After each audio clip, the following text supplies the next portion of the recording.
Hello ಕರ್ನಾಟಕದ ಸ್ಪರ್ಧಾರ್ಥಿಗಳಿಗೆ ನಮಸ್ಕಾರಗಳು. ಈ ವಿಡಿಯೋದಲ್ಲಿ ನಾವು ಕರ್ನಾಟಕ PDO ಮತ್ತು ವಿಲೇಜ್ ಅಕೌಂಟೆಂಟ್ಗೆ ಸಂಬಂಧಪಟ್ಟಿರ್ತಕ್ಕಂಥ ಪೇಪರ್ 1ನ ಎಷ್ಟನೇದು ಅಂದರೆ 64ನೇ ಮಾಡಲ್ ಕ್ವಶನ್ ಪೇಪರ್ ಡಿಸ್ಕಸ್ ಮಾಡೋಣ. ಸೊ ಅದಕ್ಕೋಸ್ಕರ ಹೊಸದಾಗಿ ಬಂದಿರೋರು ಸಬ್ಸ್ಕ್ರೈಬ್ ಮಾಡಿಕೊಡ್ರಿ. ವಿಡಿಯೋನ ಕೊನೆವರೆಗೂ ನೋಡಿ, ಕ್ವಶನ್ಗಳು ತುಂಬ ಇಂಪಾರ್ಟೆಂಟ್ ಆಗಿರ್ತವೆ. ಸೊ ಇಲ್ಲಿ ನೋಡಿ, ಮೊದಲನೇ ಪ್ರಶ್ನೆ ಏನು ಕೇಳಿದರೆ, ಕೆಳಗಿನ ಯಾವ ಸಾಗರವು ಭೂಕವಚದ ಪದರದ ಚಲನೆಯಿಂದ ವಿಸ್ತಾರವಾಗುತ್ತಿದೆ ಅಂತ ಕೇಳಿದ್ದಾರೆ. ಸೊ ಈ ಒಂದು ಭೂಕವಚದ ಚಲನೆಯಿಂದ ವಿಸ್ತಾರವಾಗುತ್ತಿರತಕ್ಕಂಥ ಪ್ರಚಲಿತ ಸಾಗರನೇ ಯಾವುದಂದರೆ ಅಟ್ಲಾಂಟಿಕ್ ಸಾಗರ ಎಸ್ ಶೇಪ್ನಲ್ಲಿದೆ. ಸೊ ಈ ಸಾಗರ ಏನಿದೆಯಲ್ಲ, ಭೂಕವಚದ ಚಲನೆಯಿಂದ ವಿಸ್ತಾರವಾಗುತ್ತಿರುವಂತಹ ಒಂದು ಸಾಗರವಾಗಿದೆ, ನೆನ್ಪಿಟ್ಕೊಂಡಿರಿ. ನೆಕ್ಸ್ಟ್, ಹಕ್ಕಿ ಹಾಲು ನದಿ ಮುಖಜ ಭೂಮಿಗೆ ಕೆಳಗಿನ ಯಾವ ನದಿಯು ಉತ್ತಮ ಉದಾಹರಣೆ ಆಗಿದೆ ಅಂತ ಕೇಳಿದ್ದಾರೆ. ಸೊ ಈ ಒಂದು ಹಕ್ಕಿ ಹಾಲು ನದಿ ಮುಖಜ ಭೂಮಿ ಅಂತ ಅಂದರೆ ನೋಡಿ, ಸೊ ಇದು ಯಾವುದಂದ್ರೆ ಮಿಸಿಸಿಪಿ ನದಿ. ಇದು ಭಾಳ ಸಲ ಕ್ವಶನ್ ಕೇಳಿದ್ದಾರೆ, ಬಟ್ ನೀವೆಲ್ಲರೂ ಆನ್ಸರ್ ಕೂಡ ಗೊತ್ತಿರ್ಬೋದು. ಬಟ್ ಇದಕ್ಕೆ ಅದಕ್ಕೆ ಹಕ್ಕಿ ಹಾಲು ಅಂತ ಕರೀತಾರೆ ಅಂದರೆ, ಇದು ಸಮುದ್ರ ಸೇರ್ತಿರ್ಬೇಕಾದ್ರೆ ಹಕ್ಕಿಯ ಪಾದದ ರೀತಿಯಾಗಿ ಹೋಗಿ ಸಮುದ್ರವನ್ನು ಸೇರುತ್ತೆ. ಸೊ ಅದಕ್ಕೋಸ್ಕರ ಇದಕ್ಕೆ ಹಕ್ಕಿ ಹಾಲು ನದಿ ಮುಖಜ ಭೂಮಿ ಅಂತ ಕೂಡ ಕರೀತಾರೆ, ನೆನ್ಪಿಟ್ಕೊಂಡಿರಿ. ಮಿಸಿಸಿಪಿ ನದಿ ಇದು. ನೆಕ್ಸ್ಟ್, ಅಯೋನಸ್ಪಿಯರ್ ಎಷ್ಟು ಎತ್ತರದಲ್ಲಿದೆ ಅಂತ ಕೇಳಿದ್ದಾರೆ. So total 5 ಸ್ಪಿಯರ್ಗಳಿದ್ದಾವೆ. ಸೊ 5 ವಾಯುಮಂಡಲಗಳಿದ್ದಾವೆ. ಸೊ ಅದರಲ್ಲಿ ಯಾವುದು ಫಸ್ಟು ಟ್ರೋಪೋಸ್ಪಿಯರ್ ಬರುತ್ತೆ. ಟ್ರೋಪೋಸ್ಪಿಯರ್ ನಾನು ಇಂಗ್ಲೀಷಲ್ಲಿ ಹೇಳ್ತೀನಿ, ಟ್ರೋಪೋಸ್ಪಿಯರ್. ಅದಾದಮೇಲೆ ಸ್ಟ್ರಾಟೋಸ್ಪಿಯರ್. ಅದಾದಮೇಲೆ ಕಂಡು ಬರ್ತಕ್ಕಂಥದ್ದು ಮಿಸೋಸ್ಪಿಯರ್ ಅಂದರೆ ಮಧ್ಯಂತರ ಗೋಳ. ಅದಾದಮೇಲೆ ಕಂಡು ಬರ್ತಕ್ಕಂಥದ್ದು ಅಯೋನಸ್ಪಿಯರ್ ಅಥವಾ ಥರ್ಮೋಸ್ಪಿಯರ್ ಅಂತ ಕೂಡ ಕರೀತಾರೆ. ಕೊನೆಗೆ ಎಕ್ಸೋಸ್ಪಿಯರ್ ಕಂಡುಬರುತ್ತೆ.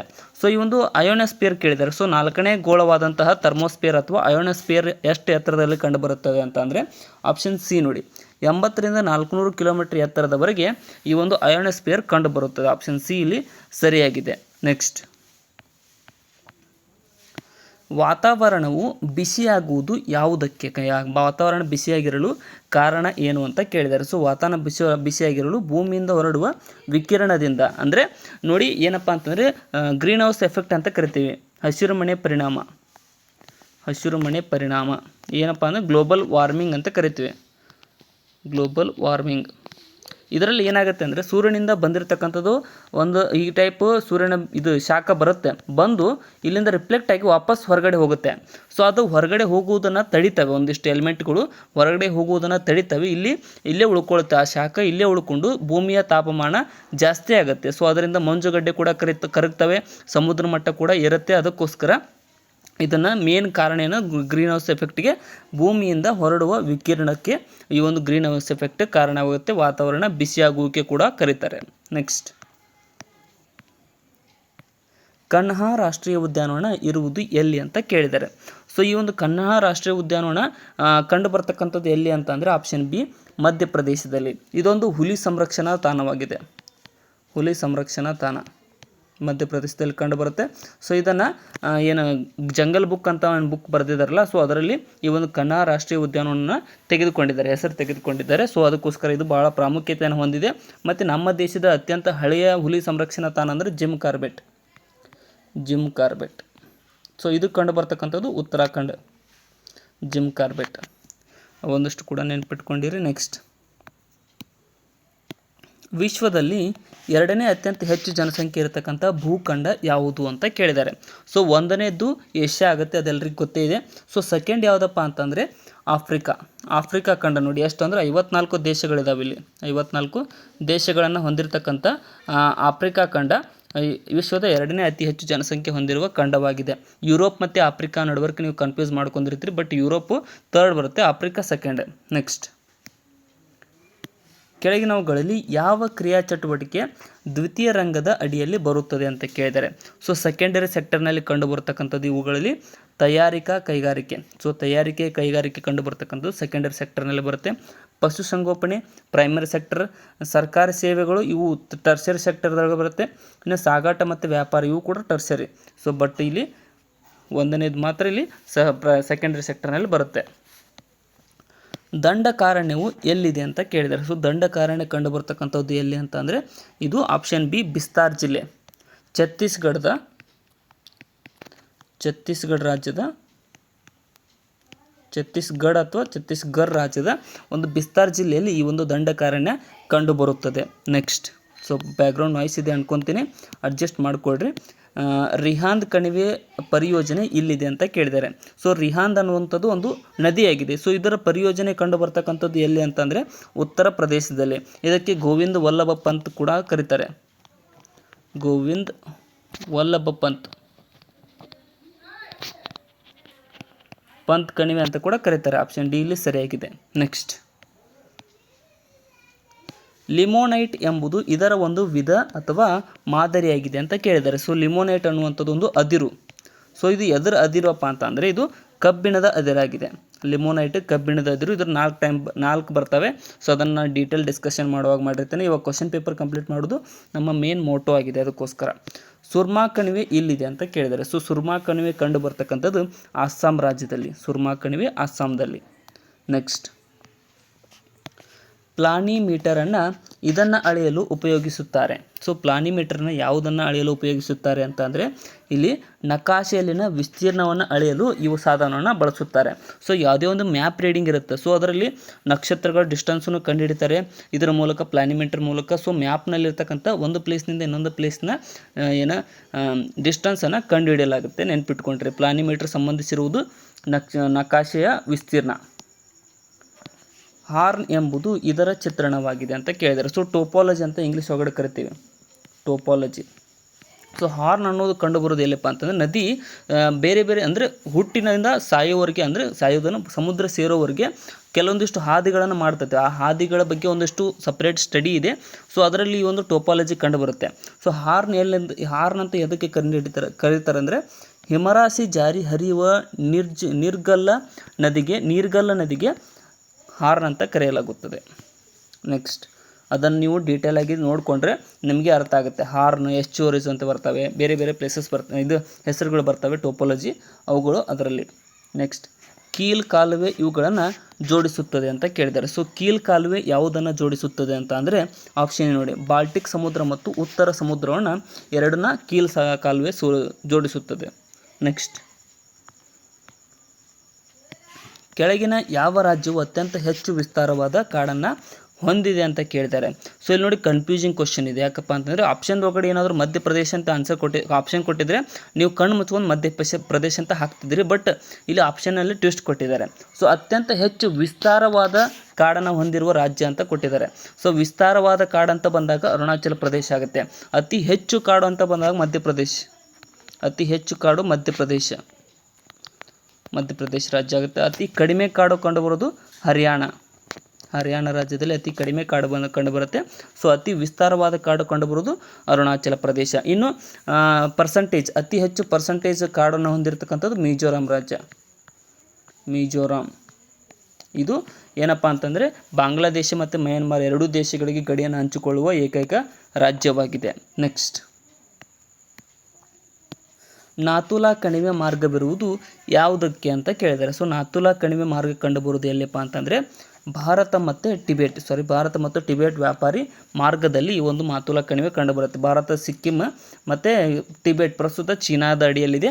ಸೊ ಅದರಲ್ಲಿ ಕೂಡ ಕಂಡುಬರುತ್ತೆ. ವ್ಯಾಪಾರಿ ಮಾರ್ಗ ಇದು ಸಿಕ್ಕಿಂ ರಾಜ್ಯದ ಮೂಲಕ ಕಂಡುಬರುತ್ತೆ.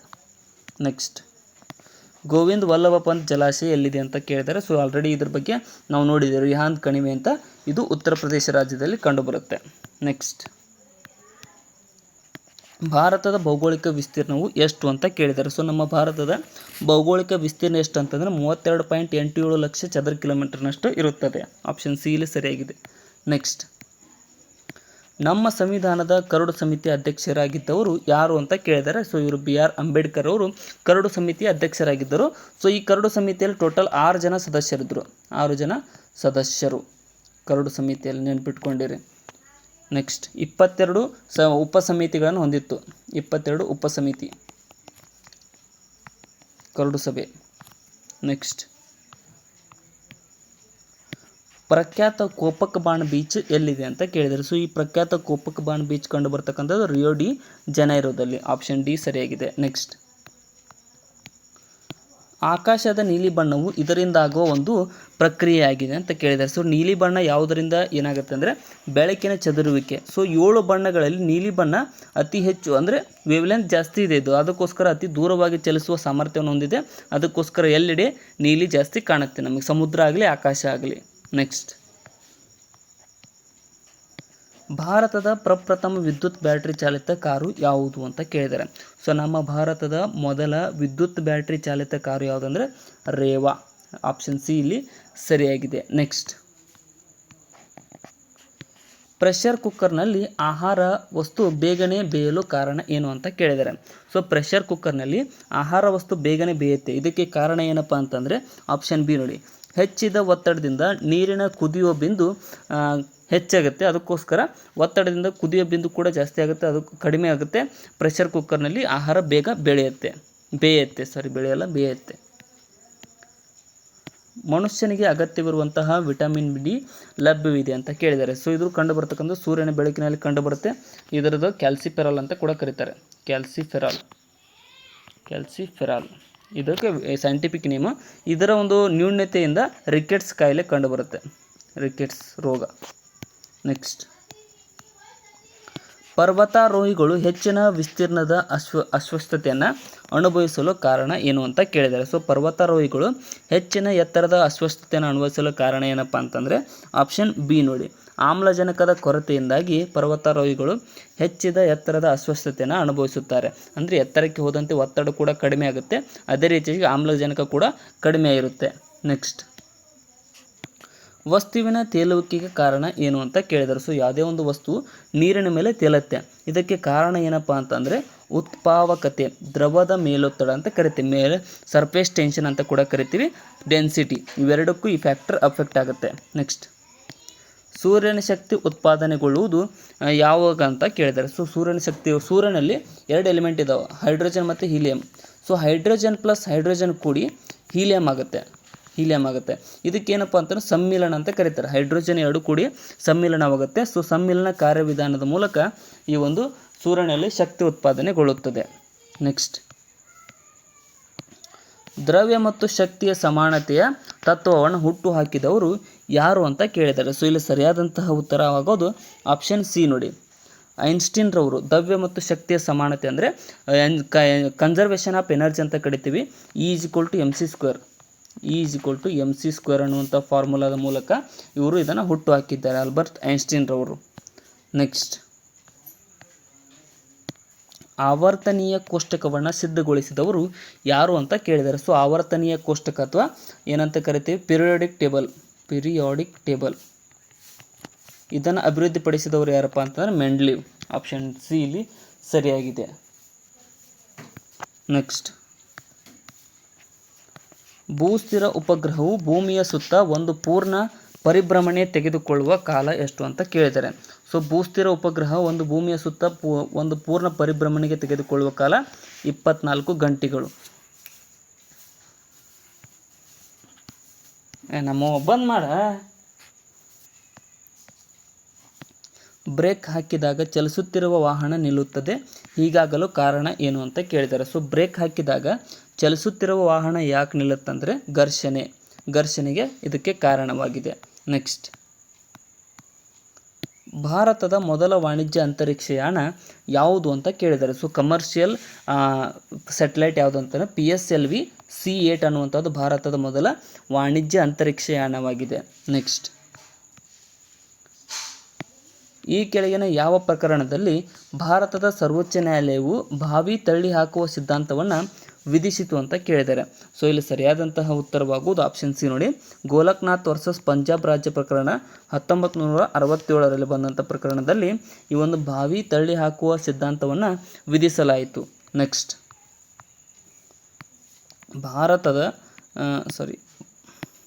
ಭಾರತದ ಸಂವಿಧಾನದ ಯಾವ ಅನುಚ್ಛೇದವು ವಿತ್ತ ಆಯೋಗವು ಸ್ಥಾಪಿಸಲಾಯಿತು ಅಂತ ಕೇಳಿದ್ದಾರೆ.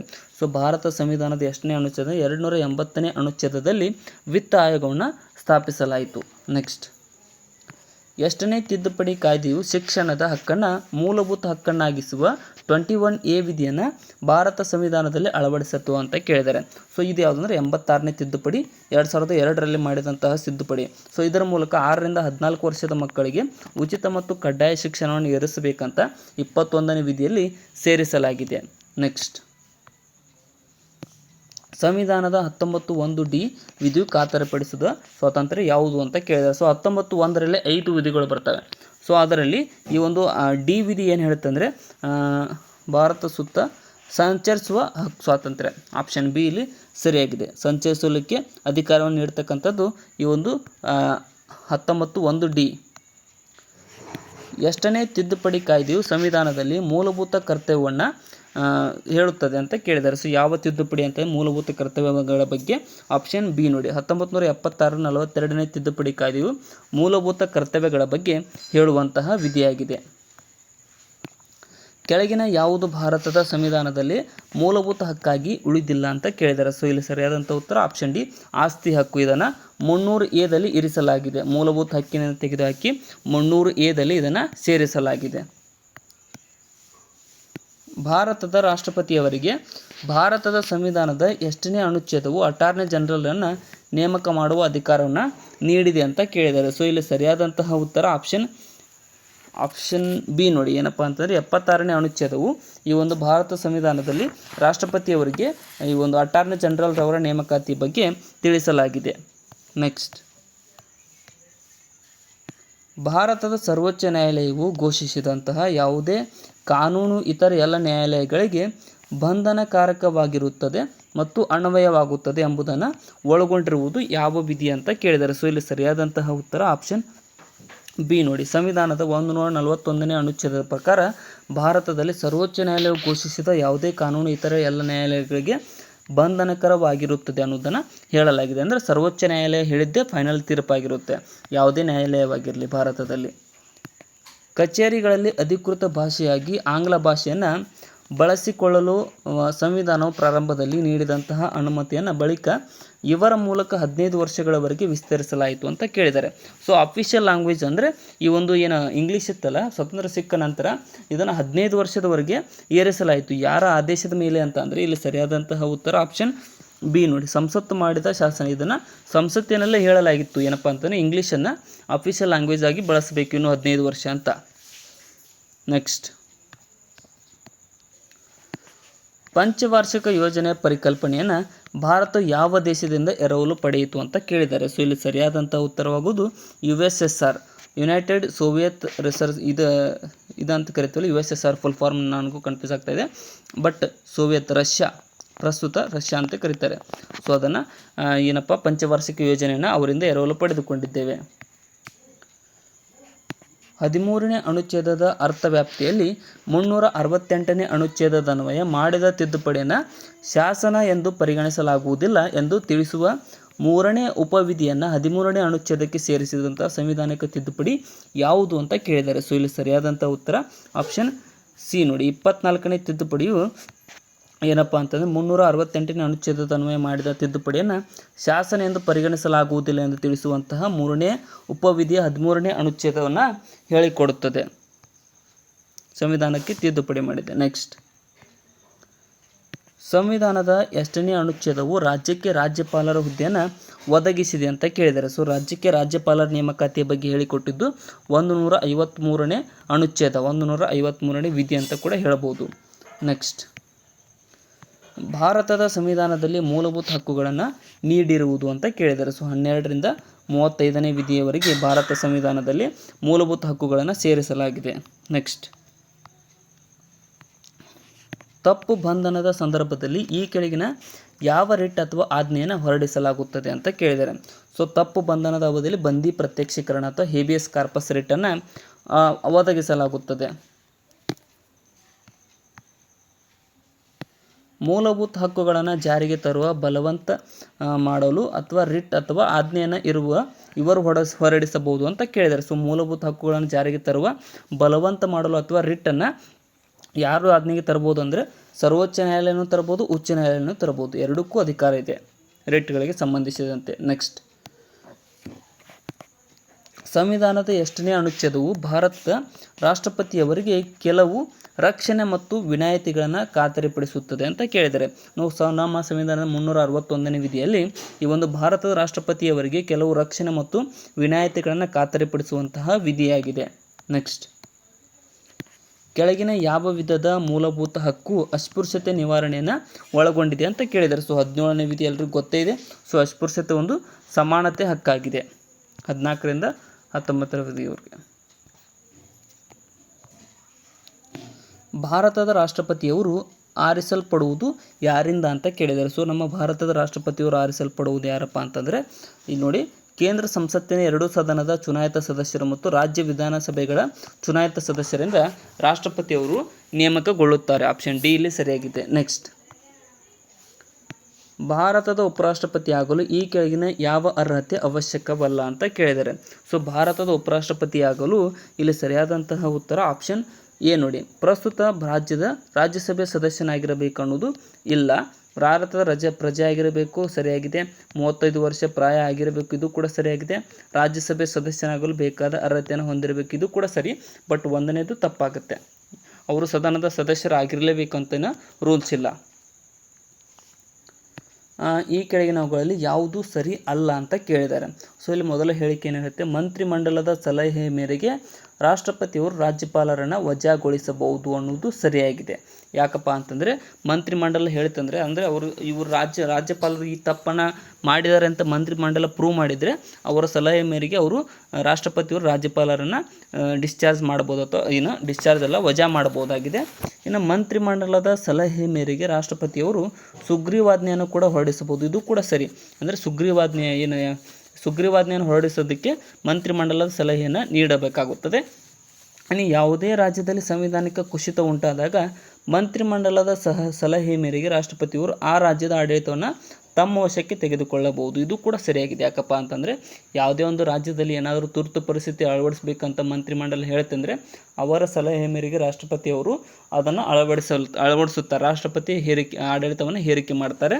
ಇನ್ನು ಮಂತ್ರಿಮಂಡಲದ ಸಲಹೆ ಮೇರೆಗೆ ರಾಷ್ಟ್ರಪತಿಯವರು ರಾಜ್ಯದ ಮುಖ್ಯಮಂತ್ರಿನ ಪದಚ್ಯುತಿಗೊಳಿಸಬಹುದು, ಇದು ತಪ್ಪು.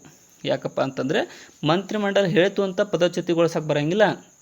ಅವರು ಏನು ಮೆಜಾರಿಟಿ ಪ್ರೂವ್ ಮಾಡಿಲ್ಲ ಅಂದರೆ ಮಾತ್ರ ಅವ್ರನ್ನ ವಜಾಗೊಳಿಸಲು ಆಗತ್ತೆ. ಬಟ್ ಮಂತ್ರಿಮಂಡಲ ಸಲಹೆ ಮೇರೆಗೆ ಅವ್ರನ್ನ ವಜಾ ಮಾಡಿಸೋಕ್ಕೆ ಆಗಂಗಿಲ್ಲ ಯಾವುದೇ ರಾಜ್ಯದ ಮುಖ್ಯಮಂತ್ರಿಯವರನ್ನು. ನೆಕ್ಸ್ಟ್, ಪಂಚಾಯತ್ ರಾಜ್ ಪದ್ಧತಿಯನ್ನು ಮೊದಲು ಜಾರಿಗೊಳಿಸಿದಂತಹ ರಾಜ್ಯ ಯಾವುದು ಅಂತ ಕೇಳಿದರೆ ಸೊ ಇದು ರಾಜಸ್ಥಾನ್. ಅಕ್ಟೋಬರ್ 2, 1959ರಲ್ಲಿ ಮೊದಲ ಬಾರಿಗೆ ರಾಜಸ್ಥಾನದ ನಾಗೂರಿನಲ್ಲಿ ಈ ಒಂದು ಪಂಚಾಯತ್ ರಾಜನ್ನು ಅಳವಡಿಸಲಾಯಿತು. ಆಪ್ಷನ್ ಎ ಇಲ್ಲಿ ಸರಿಯಾಗಿದೆ. Next, all India trade union Congress ಎಂದು ರಚನೆಯಾಯಿತು ಅಂತ ಕೇಳಿದ್ದಾರೆ. So all India trade union Congress ರಚನೆ ಆದದ್ದು ಯಾವಾಗಪ್ಪ ಅಂತಂದರೆ 1920ರಂದು ರಚನೆ ಆಯಿತು. ಯಾವಾಗ? ಅಕ್ಟೋಬರ್ 31, 1920ರಂದು all India trade union Congress ರಚನೆಯಾಯಿತು. ಥಾರ್ ಮರುಭೂಮಿಯು ಎಷ್ಟು ರಾಜ್ಯಗಳಲ್ಲಿ ಹರಡಿದೆ ಅಂತ ಕೇಳಿದ್ದಾರೆ. ಸೊ ಇಲ್ಲಿ ನೋಡಿ, ರಾಜಸ್ಥಾನದಲ್ಲಿದೆ ಮೇನ್ ಆಗಿ ಥಾರ್ ಮರುಭೂಮಿ. ಗುಜರಾತ್ನಲ್ಲಿದೆ, ಹರಿಯಾಣ, ಪಂಜಾಬ್,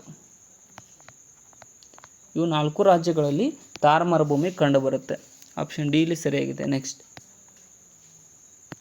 ಮುಂಬೈಯಿಂದ ಥಾಣೆ ತನಕ 34 ಕಿಲೋಮೀಟರ್ ಉದ್ದದ ರೈಲು ದಾರಿಯಲ್ಲಿ ಮೊದಲಿಗೆ ರೈಲು ಬಂಡಿಯನ್ನು ಓಡಾಡಲು ಪ್ರಾರಂಭವಾದ ವರ್ಷ ಯಾವುದು ಅಂತ ಕೇಳಿದ್ದಾರೆ. ಸೊ ಇಲ್ಲಿ ಸರಿಯಾದಂಥ ಉತ್ತರ 1853ರಲ್ಲಿ ಡಾಲ್ ಹೌಸಿ ಇದನ್ನು ಪ್ರಾರಂಭಿಸಿದ. ಅದಕ್ಕೋಸ್ಕರ ಇವನ್ನ ರೈಲ್ವೆ ಪಿತಾಮಹ ಅಂತ ಕೂಡ ಕರೆಯಲಾಗುತ್ತದೆ. ರೈಲ್ವೆ ಪಿತಾಮಹ ಯಾರನ್ನ? ಡಾಲ್ ಹೌಸಿಯನ್ನು. ಸೊ ಆಪ್ಷನ್ ಎ ಇಲ್ಲಿ ಸರಿಯಾಗಿದೆ. ನೆಕ್ಸ್ಟ್, 1938ರಲ್ಲಿ ಭಾರತೀಯ ರಾಷ್ಟ್ರೀಯ ಕಾಂಗ್ರೆಸ್ನಿಂದ ಸ್ಥಾಪಿತವಾದಂತಹ ರಾಷ್ಟ್ರೀಯ ಯೋಜನಾ ಮಂಡಳಿಯ ಮೊದಲ ಅಧ್ಯಕ್ಷರು ಯಾರು ಅಂತ ಕೇಳಿದ್ದಾರೆ. ಸೊ ಇಲ್ಲಿ ಸರಿಯಾದಂತಹ ಉತ್ತರ ಆಪ್ಷನ್ ಎ ನೋಡಿ, ಜವಾಹರ್ಲಾಲ್ ನೆಹರೂರವರು 1938ರಲ್ಲಿ ಭಾರತೀಯ ರಾಷ್ಟ್ರೀಯ ಕಾಂಗ್ರೆಸ್ನಿಂದ ಸ್ಥಾಪಿತವಾದಂತಹ ರಾಷ್ಟ್ರೀಯ ಯೋಜನಾ ಮಂಡಳಿಯ ಮೊದಲ ಅಧ್ಯಕ್ಷರಾಗಿದ್ದರು. ನೆಕ್ಸ್ಟ್, ಭಾರತಕ್ಕಾಗಿ ಜನತೆಯ ಯೋಜನೆಯನ್ನು 1944ರಲ್ಲಿ ಯಾರು ರೂಪಿಸಿದರು ಅಂತ ಕೇಳಿದ್ದಾರೆ. ಸೊ ಇಲ್ಲಿ ಸರಿಯಾದಂಥ ಉತ್ತರ ಆಪ್ಷನ್ ಬಿ ನೋಡಿ, ಎನ್ ರಾಯ್ರವರು ಭಾರತಕ್ಕಾಗಿ ಜನತೆಯ ಯೋಜನೆಯನ್ನು ರೂಪಿಸಿದಂತಹ ವ್ಯಕ್ತಿಯಾಗಿದ್ದಾರೆ. ಸಮಾಜವಾದಿ ಮಾದರಿ ಸಮಾಜವನ್ನು ಹೊಂದುವುದೇ ಆರ್ಥಿಕ ನೀತಿಯ ವಿಸ್ತೃತ ಉದ್ದೇಶವಾಗಿರಬೇಕು ಎಂದು ಸಂಸತ್ತು ಘೋಷಿಸಿದಂತಹ ವರ್ಷ ಯಾವುದು ಅಂತಂದರೆ ಇದು 1952ರಲ್ಲಿ. 1952ರಲ್ಲಿ ಏನಪ್ಪ ಅಂತಂದರೆ ಸಮಾಜವಾದಿ ಮಾದರಿ ಸಮಾಜವನ್ನು ಹೊಂದುವುದೇ ಆರ್ಥಿಕ ನೀತಿಯ ವಿಸ್ತೃತ ಉದ್ದೇಶವಾಗಿರಬೇಕೆಂತ ಸಂಸತ್ತು ಘೋಷಿಸಿತು. ಕೆಳಗಿನ ಯಾವುದು ಭಾರತದಲ್ಲಿ ಪ್ರಧಾನ ಖಾರಿಫ್ ಬೆಳೆಯಾಗಿದೆ ಅಂತ ಕೇಳಿದ್ದಾರೆ. ಸೊ ಖಾರಿಫ್ ಅಂತ ಅಂದರೆ ಮುಂಗಾರು ಬೆಳೆ ಯಾವುದು ಅಲ್ಲ ಅಂತ ಅಂದರೆ ಭತ್ತ ಮುಂಗಾರು ಬೆಳೆ, ಮುಸುಕಿನ ಜೋಳ ಹೌದು, ಹತ್ತಿ ಹೌದು, ಬಟ್ ಗೋಧಿ ಅಲ್ಲ. ಇದು ರಬಿ ಬೆಳೆ ಅಂತ ಕರಿತೀವಿ. ಇದು ಹಿಂಗಾರು ಬೆಳೆ. ಸೊ ಅದಕ್ಕೋಸ್ಕರ ಆಪ್ಷನ್ ಬಿ ತಪ್ಪಾಗಿದೆ, ಅಥವಾ ನಮಗೆ ಬೇಕಾಗಿರ್ತಕ್ಕಂಥ ಆನ್ಸರ್ ಆಪ್ಷನ್ ಬಿ ಆಗುತ್ತೆ. ಕೆಳಗೆ ಕಾಣಿಸಿದ ಭಾರತದ ಯಾವ ರಾಜ್ಯವು ಪ್ರತಿ ಹೆಕ್ಟರ್ಗೆ ಗರಿಷ್ಠ ಪ್ರಮಾಣದ ಕಾಡು ಸಂಪತ್ತನ್ನು ಉತ್ಪನ್ನ ಮಾಡುತ್ತದೆ ಅಂತ ಕೇಳಿದ್ದಾರೆ. ಸೊ ಪ್ರತಿ ಹೆಕ್ಟರ್ಗೆ ಅತಿ ಹೆಚ್ಚು ಕಾಡು ಸಂಪತ್ತನ್ನು ಉತ್ಪನ್ನ ಮಾಡುವುದು ಅಸ್ಸಾಂ ರಾಜ್ಯ. ಆಪ್ಷನ್ ಡಿ ಇಲ್ಲಿ ಸರಿಯಾಗಿದೆ. ನೆಕ್ಸ್ಟ್, AB ವಾಜಪೇಯಿ ಅವರು 1977ರಲ್ಲಿ ಹಿಂದಿಯಲ್ಲಿ ವಿಶ್ವಸಂಸ್ಥೆಯ ಸಾಮಾನ್ಯ ಸಭೆಯನ್ನು ಉದ್ದೇಶಿಸಿ ಭಾಷಣ ಮಾಡಿದ್ರಾಗ ಅವರು ಏನಾಗಿದ್ದರು ಅಂತ ಕೇಳಿದ್ದಾರೆ. ಸೊ ಇವರು ಭಾರತದ ವಿದೇಶಾಂಗ ವ್ಯವಹಾರಗಳ ಮಂತ್ರಿಯಾಗಿದ್ದರು. ಆಪ್ಷನ್ ಬಿ ಸರಿಯಾಗಿದೆ. ವಾಜಪೇಯಿ ಅವರು 1977ರಲ್ಲಿ.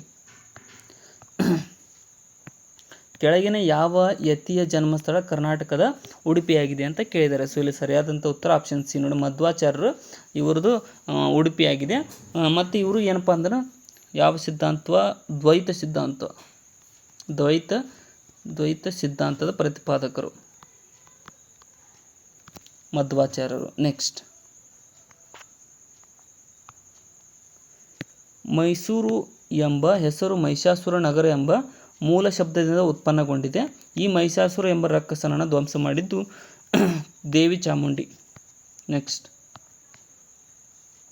I just called to say I love you ಗಾಗಿ ಅಕಾಡೆಮಿ ಪ್ರಶಸ್ತಿ ಗೆದ್ದಿರುವಂತಹ ಸ್ಟೀವ್ ವಂಡರ್ ಯಾವ ಅಸಮರ್ಥತೆಯಿಂದ ಬಳಲುತ್ತಿದ್ದ ಅಂತ ಕೇಳಿದ್ದಾರೆ. ಸೊ ಇಲ್ಲಿ ಸರಿಯಾದಂಥ ಉತ್ತರ ಆಪ್ಷನ್ ಎ ನೋಡಿ, ಕುರುಡುತನ ಕಾಯಿಲೆಯಿಂದ ಬಳಲುತ್ತಿದ್ದ. ಗಿರೀಶ್ ಕಾರ್ನಾಡ್ರವರ ಚೊಚ್ಚಲ ಚಲನಚಿತ್ರ ಸಂಸ್ಕಾರ ಯಾವ ಕಾದಂಬರಿಯನ್ನು ಆಧರಿಸಿದ್ದು ಅಂತ ಅಂದರೆ UR ಅನಂತಮೂರ್ತಿರವರ ಕಾದಂಬರಿಯನ್ನು ಆಧರಿಸಿದ್ದು ಗಿರೀಶ್ ಕಾರ್ನಾಡ್ ಅವರ ಮೊದಲ ಚಲನಚಿತ್ರ. ಲೋಕಸಭೆ ರಚನೆಯಾದ 50ನೇ ವರ್ಷ ಎಂದು ಯಾವ ವರ್ಷನ ಗುರುತಿಸಲಾಗಿದೆ ಅಂತ ಕೇಳಿದ್ದಾರೆ. ಸೊ ಇಲ್ಲಿ ಆಪ್ಷನ್ ಬಿ 2002 ಲೋಕಸಭೆ ರಚನೆಯಾದ 50ನೇ ವರ್ಷ ಅಂತ ಗುರುತಿಸಲಾಗಿದೆ. 52ರಿಂದ. ಯಾವ ವರ್ಷದಲ್ಲಿ 42ನೇ ತಿದ್ದುಪಡಿ ಕಾಯ್ದೆಯು ಮೂಲಭೂತ ಕರ್ತವ್ಯ ಸಂಬಂಧಿಸಿದ ಹೊಸ ಅಧ್ಯಾಯವನ್ನು ಸಂವಿಧಾನದಲ್ಲಿ ಅಳವಡಿಸಿದೆ ಅಂತ ಕೇಳಿದರೆ. ಸೊ 42ನೇ ತಿದ್ದುಪಡಿಯನ್ನು ಮಿನಿ ಸಂವಿಧಾನ ಅಂತ ಕೂಡ ಕರಿತೀವಿ. 1976ರ ಕಾಯ್ದೆ. ನೆಕ್ಸ್ಟ್, ಸಂಸತ್ತಿನಲ್ಲಿ ಕರ್ನಾಟಕಕ್ಕೆ ನಿಗದಿಯಾದ ಸದಸ್ಯರ ಸಂಖ್ಯೆಯನ್ನು ಸೂಚಿಸುವ ಕೆಳಗಿನ ಯಾವ ಹಂಚಿಕೆ ಸರಿಯಾಗಿದೆ ಅಂತ ಅಂದರೆ ಇಲ್ಲಿ ಆಪ್ಷನ್ ಬಿ ನೋಡಿ, 12 ರಾಜ್ಯಸಭೆಗೆ, 28 ಲೋಕಸಭೆಗೆ. ಆಪ್ಷನ್ ಬಿ ಸರಿಯಾಗಿದೆ. ನೆಕ್ಸ್ಟ್, ಯೂನಿವರ್ಸಲ್ ಕಾಪಿರೈಟ್ಸ್ ಕನ್ವೆನ್ಷನ್ ಬಳಕೆಗೆ ಬಂದಂತಹ ವರ್ಷ ಯಾವುದು ಅಂತ ಕೇಳಿದ್ದಾರೆ. ಸೊ ಯೂನಿವರ್ಸಲ್ ಕಾಪಿರೈಟ್ ಕನ್ವೆನ್ಷನ್ ಬಳಕೆ ಬಂದಿದ್ದು 1952ರಲ್ಲಿ ಪ್ಯಾರಿಸ್ನಲ್ಲಿ ಸಭೆ ನಡೆದಿತ್ತು. ಅಲ್ಲಿ ಇದನ್ನು ಜಾರಿಗೆ ತರಲಾಯಿತು. ರಾಷ್ಟ್ರೀಯ ಅರಿವು ಆಯೋಗ ಇದರ ಅಧ್ಯಕ್ಷರು ಅಂತ ಕೇಳಿದ್ದಾರೆ. ಸೊ ರಾಷ್ಟ್ರೀಯ ಅರಿವು ಆಯೋಗ, ಇದು ಕರೆಂಟ್ ಅಫೇರ್ ಆಗಿತ್ತು, ತಪ್ಪಾಗಿದೆ. ನೆಕ್ಸ್ಟ್, ಎ ಮತ್ತು ಆರ್ ಮತ್ತು ಎ ಕೊಟ್ಟಿದ್ದಾರೆ. ಸೊ ಇಲ್ಲಿ ನೋಡಿ ಪ್ರತಿಪಾದನೆ ಆರ್ ಏನಿದೆ, ಓಜೋನ್ ಪದರವು ಅತಿಯಾದ ಸೌರ ವಿಕಿರಣದಿಂದ ಜೀವಿಗಳನ್ನು ರಕ್ಷಿಸುತ್ತದೆ ಅನ್ನೋದು ಸರಿಯಾಗಿದೆ. ಇನ್ನು ವಾತಾವರಣದಲ್ಲಿನ ಓಜೋನ್ ರಂಧ್ರ ಅಂಟಾರ್ಕ್ಟಿಕಾದ ಮೇಲೆ ಇದೆ, ಇದು ಕೂಡ ಸರಿಯಾಗಿದೆ. ಅಂಟಾರ್ಕ್ಟಿಕಾದ ಮೇಲೆ ಈ ಒಂದು ಓಜೋನ್ ರಂಧ್ರ ಕಂಡುಬರುತ್ತೆ. ಮತ್ತು ಓಜೋನ್ ರಂಧ್ರ ನಮ್ಮನ್ನು ರಕ್ಷಿಸುತ್ತದೆ. ಬಟ್ ಎಗೆ ಆರ್ ಸರಿಯಾದ ಕಾರಣ ಅಲ್ಲ. ಆಪ್ಷನ್ ಎಲ್ಲಿ ಎ ಮತ್ತು ಆರ್ ಸರಿ, ಮತ್ತು ಎಗೆ ಆರ್ ಸರಿಯಾದ ಕಾರಣ ಅಲ್ಲ. Option A ಸರಿಯಾಗುತ್ತೆ. ಸೊ ಇಲ್ಲಿಗೆ ಇವತ್ತಿನ ನಮ್ಮ ಪೇಪರ್ 1 ಡಿಸ್ಕಷನ್ ಮುಕ್ತಾಯಗೊಂಡಿದೆ. ಕೊನೆವರೆಗೂ ನೋಡೋದಕ್ಕೆ ಎಲ್ರಿಗೂ ಧನ್ಯವಾದಗಳು. ವಿಡಿಯೋನ ಆದಷ್ಟು ನಿಮ್ಮ ಫ್ರೆಂಡ್ಸ್ಗೆ ಶೇರ್ ಮಾಡಿ ಸಬ್ಸ್ಕ್ರೈಬ್ ಮಾಡಿರಿ. ಮತ್ತು ಏನಪ್ಪ ಅಂತಂದರೆ ಡಿಸ್ಕ್ರಿಪ್ಷನ್ ಒಳಗಡೆ ಇರ್ತಕ್ಕಂಥ ನಮ್ಮ ಚಾನಲ್ ಇನ್ಸ್ಟಾ, ವಾಟ್ಸಪ್, ಟೆಲಿಗ್ರಾಮ್ ಮತ್ತು ಥ್ರೆಡ್ಸ್ ಲಿಂಕನ್ನು ಕೂಡ ಫಾಲೋ ಮಾಡಿಕೊಡ್ರಿ. Thank you so much.